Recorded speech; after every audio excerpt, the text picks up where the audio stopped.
Somebody asked me about trailing stop loss. Okay.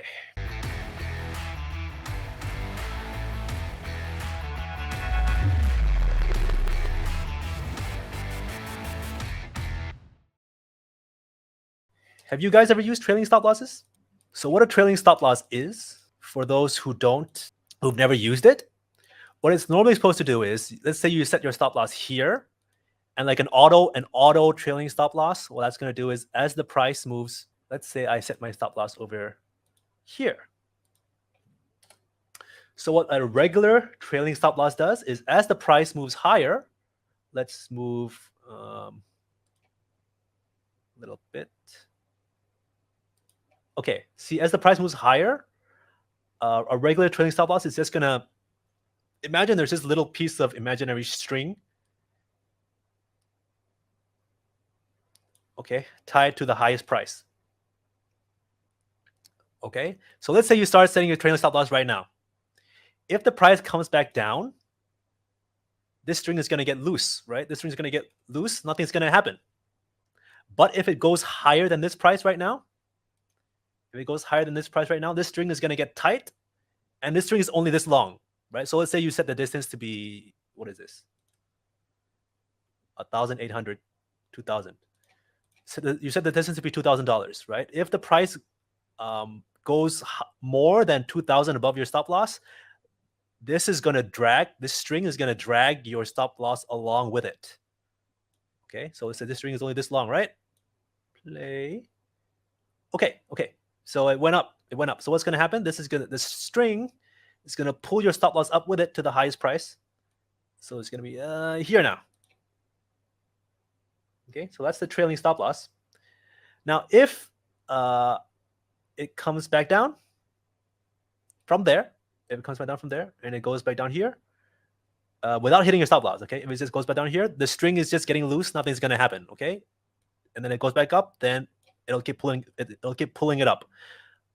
So let's say we did that. Let's see when we get stopped out, just for fun. We get stopped out here. No. So, oops.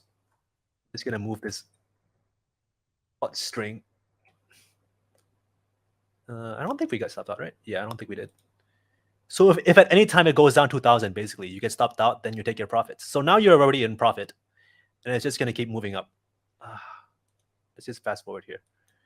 Okay, so I think around like here, probably, you would be stopped out.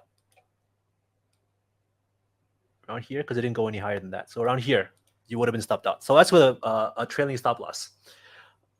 I don't like to do automatic trailing stop losses because I like to see what the situation is.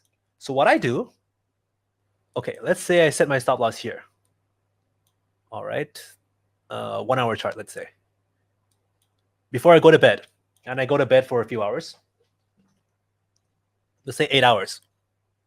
Okay, so 8 candles in there. 1, 2, 3, 4, 5, 6, 7, 8.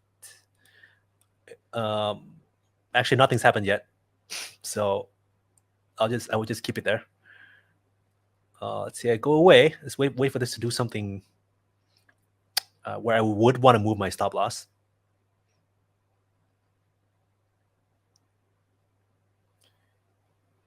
All right, maybe there. Maybe I come back, and then I see, okay, it started moving. Where might I want to raise my stop loss? If I want to raise it into profit.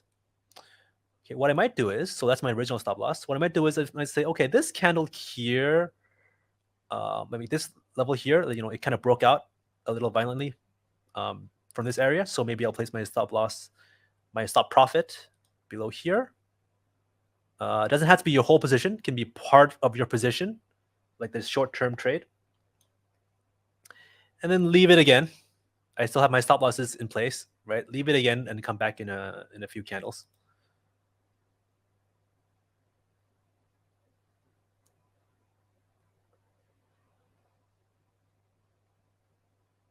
So I'd be back by now, and I will see nothing happen. I would leave it in there, then I go to sleep.